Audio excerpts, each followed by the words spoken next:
최근 80년 5.18 당시 공대지 폭탄을 장착한 전투기들이 출격을 준비하고 있었다는 증언, 그리고 5.18 출동 헬기 조종사가 기관총 실탄 2,000발을 싣고 갔다는 증언, 너무 충격적인 증언들이 잇따르면서 광주를 비롯한 전 국민들에게 충격을 안겨주고 있는데요.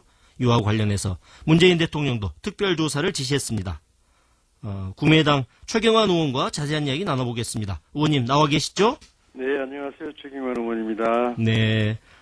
5.18 진상규명 특별법을 대표 발의하셨잖아요.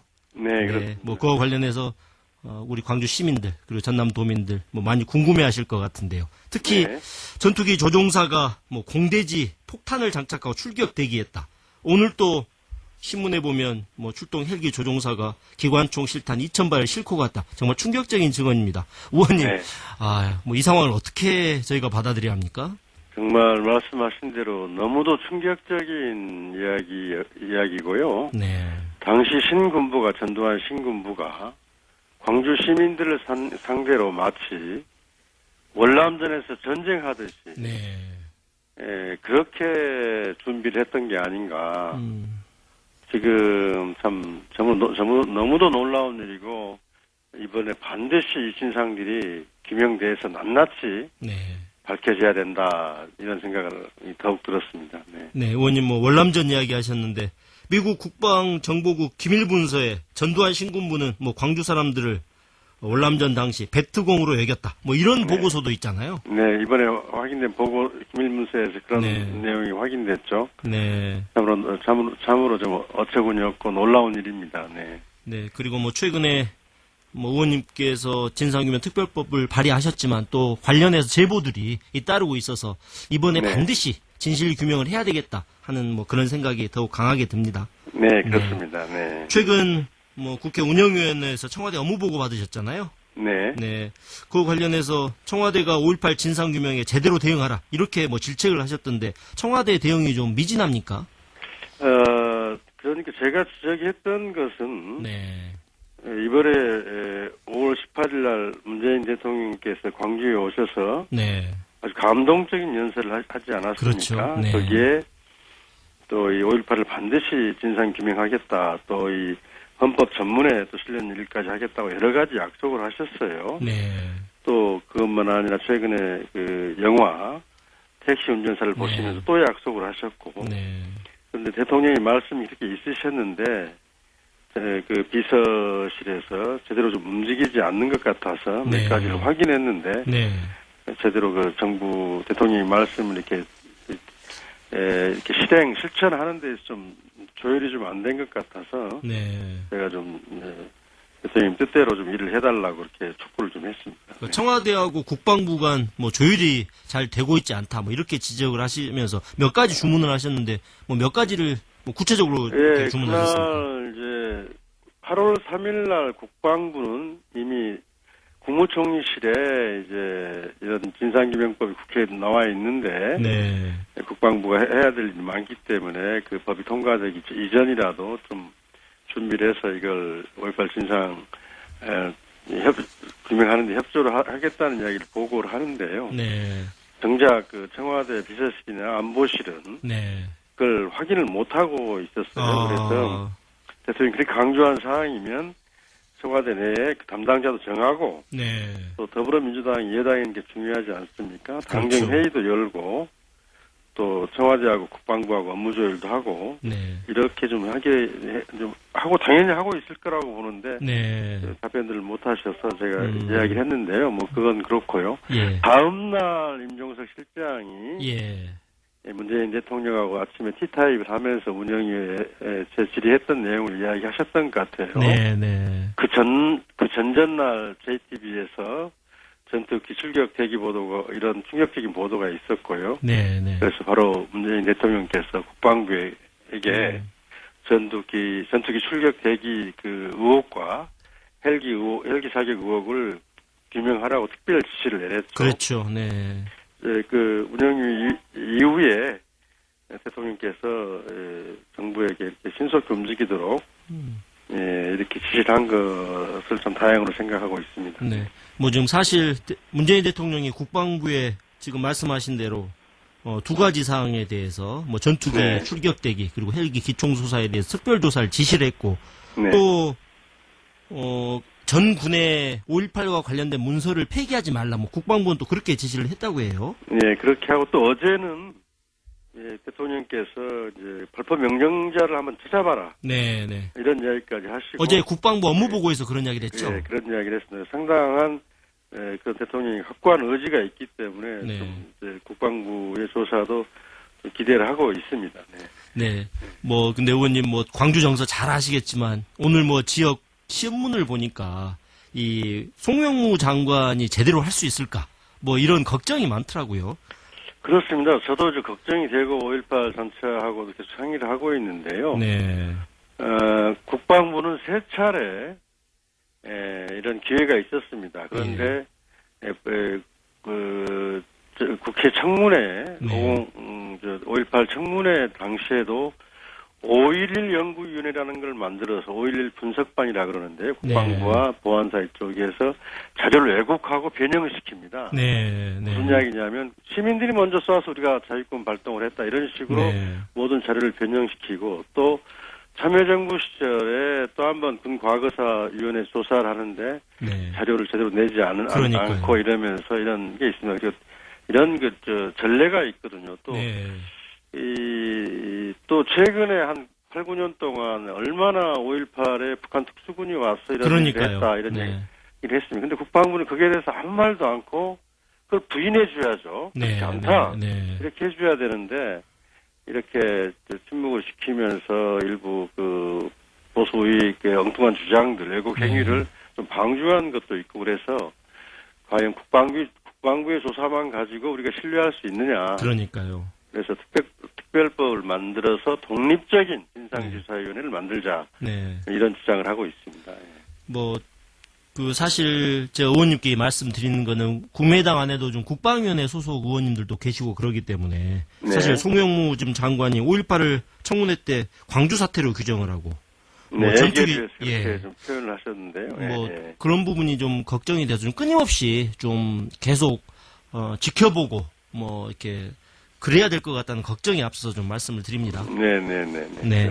지금 뭐 말씀하셨는데, 뭐, 정부 차원의, 뭐, 진상조사위원회 등을 꾸리는 문제, 5.18 진상특별법을 대표 발의하셨잖아요. 예, 예. 네. 구체적으로 어떤 내용을 좀 담고 있습니까? 지금 제가 대표 발의하고 이제 의원님들한 88명이 서명을 해서 네. 했는데요. 먼저 가장 중요한 것은 이제 정부 차원의 진상규명조사위원회를 네. 구성하자는 겁니다. 그래서 국회와 대통령과 대법원장이 추천해서 15명으로 네. 이런 그 위원회를 구성해서 거기서 객관적이고 공정한 조사가 이루어지도록 하자. 네. 이런 이야기고 조사는 한 2년 정도 하고 1년 연장해서 할 수 있다. 이렇게 되어 있고요. 네. 중요한 것은 진상규명에 어디까지 할 거냐 하는 건데 법이. 네. 그래서 그 당시에 5월 당시에 부당한 공권력 행사로 발생한 사망사건, 네. 실종사건, 네. 지금 안매장 의혹이나 뭐 이런 집단 학살 이런 의혹들이 많이 있지 그렇죠. 않습니까? 네. 그것들을 다 조사하자는 거고요. 또 88년 아까 말씀드린 청문회 당시에 군이 자료를 왜곡 조작한 사건이 있습니다. 5.11 네. 연구위원회라 그러는데 예. 그 사건도 조작하고 예. 지금 나온 이제 계엄군 헬기 사격 또 법에는 명시는 안 됐습니다. 최근에 나와가지고요. 예. 전투기 출격 대기. 예. 오늘 어제 계속 언론이 새로운 사실들을 이제 나오고 보도하고 있고 증언들이 나오는데요. 네. 그래서 어떤 위원회에서 의결하면 어떤 내용이라도 모든 사건을 조사할 수 있도록 명시를 해놓았습니다. 네. 예. 지금 뭐 어디까지 법적 강제력이 있는 겁니까?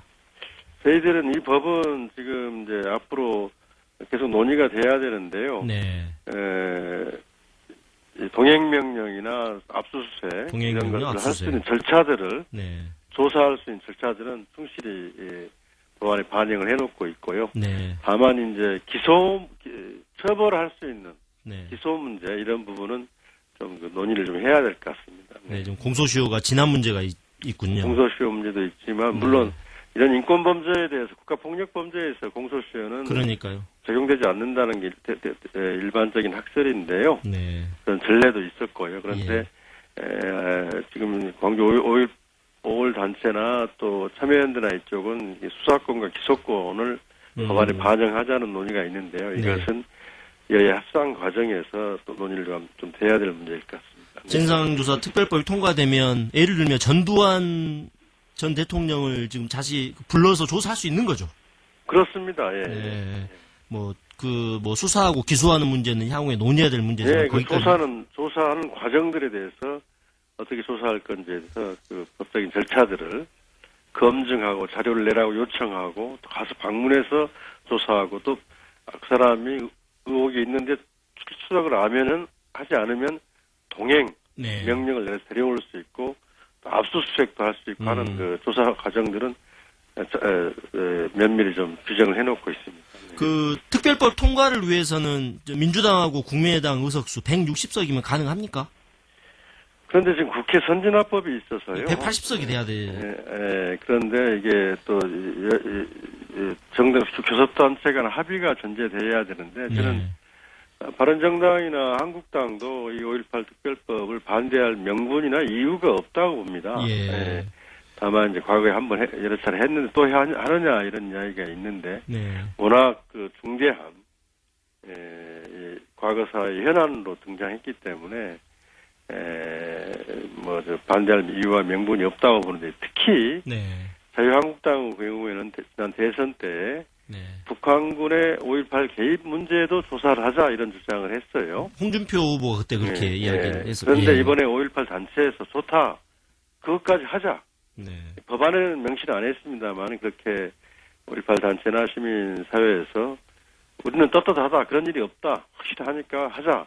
이렇게 해서 협상 과정에서 한국당의 주장도 수용하면서 이야기할 수 있다고 생각합니다. 지금 왜 제가 여쭤보냐면 지금 발의하신 의원들 88명 보니까 자유한국당 의원이 한 분도 안 계시잖아요. 네, 제가 설명을 한국당 의원들 받아보려고 해서 다 했는데요. 그러니까요. 한 분도 설명을 안 하셔서. 그래서 또 이게 또 정기국회에서 또 이게 또 난관이 되지 않을까 이런 걱정이 좀 앞서네요. 그래서 제가 어제도 그 의원식 저는 국민의당입니다. 의원식 민주당 대표하고 통화를 하면서 이번 정기국회 최우선 법안으로 국민의당과 민주당이 추진해 나가고 끌고 가자. 그것을 의원식 대표께서 좀 책임있게 대통령께서 말씀하시기 때문에 하셨고 그러기 때문에 그런 요청을 좀 드리고 그랬습니다. 지금 오늘 신문 보니까 국회 차원의 진상조사 특위 구성에 좀 난항이 있는 것 같아요. 저는 어제도 의원식 대표하고도 있는데 그런 이야기를 했는데요. 지금 법안에는 이제 그 국회 특위 이야기는 안 들어있거든요. 그러니까요. 우리가 정부 내에 세월호 특조위처럼 독립적인 그 권한을 가진 진상조사위를 먼저 구성하는 데 집중하자. 또 국회 특위 만들자 하면 논점이 또 세 가지로 나누어져서 그렇기 때문에 정부 내 진상조사위를 구성하는 것, 특별법에 있는 대로 이렇게 했으면 좋겠다는 의견을 의원식 대표에게도 전하고 그랬습니다. 한 군데 집중했으면 좋겠습니다. 그랬습니다. 그렇게 하려고 합니다. 안철수 대표가 오늘 광주일보하고 인터뷰에서 첫 번째 내년 정기국회 첫 번째 통과 목표로 5.18 진상규명 특별법을 정기국회 최우선 과제로 처리하겠다 이렇게 이야기를 하셨더라고요. 안철수 대표께서도 그 점은 분명하다고 알고 있습니다. 지금 안철수 대표 이야기를 했으니까 국민의당이 안철수 대표가 새 대표가 됐습니다. 탈도 많고 이렇게 반대도 많았지만 결국에 이렇게 안철수 대표가 됐는데요. 향후에 내년 지방선거도 있고 걱정이 많으실 텐데 지금 이 국민의당 향후 어떻게 좀 혁신하고 변화시킬 것인지 의원님 생각 좀 듣고 싶습니다. 특히 광주 시민들 호남의 유권자들이 작년 총선에서 그렇게 큰 지지를 보내주셨는데요. 이번 대선에서 그런 또 대선 이후에 여러 실수들이 있고 그래서 좀 죄송스러운 마음입니다. 다만 우리 광주 시민들과 호남 유권자들이 점점 다당제의 필요성, 국민의당의 역할에 대해서 생각하는 것이 더 많아지고 있다는 생각을 합니다. 그래서 다당제를 통한 합의제 민주주의의 실현, 협치 시대를 열어가자 하는 것들이 우리 호남에게도 이익이 있고 정치 발전에도 도움이 된다는 인식이 확산되고 있다고 생각하고요. 네. 그런 점에서 우리 문재인 정부의 성공을 위해서 비판할 것은 비판하고 또 견제할 것은 견제하고 야당으로서 그런 역할을 한다면 내년 지방선거에서도 어떤 기회를 주시지 않을까 하고 생각하고 있고 그 점에서 최선을 다하려고 하고 있습니다. 네. 네, 의원님 오늘 말씀 감사합니다. 네, 감사합니다. 네, 지금까지 국민의당 최경환 의원과 이야기 나눴습니다.